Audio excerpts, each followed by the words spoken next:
அரியை குதிரை பரியாக்கி ஞாலம் எல்லாம் நிகழ்வித்து பெரிய தென்னல் மதுரையெல்லாம்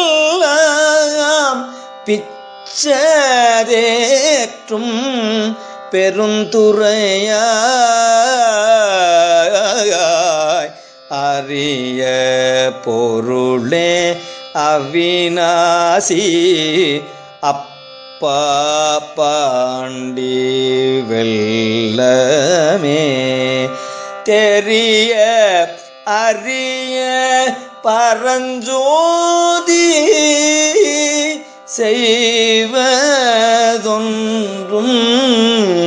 அறியேனே செய்வதொன்றும் அறியேனே. திருச்சிற்றம்பலம்.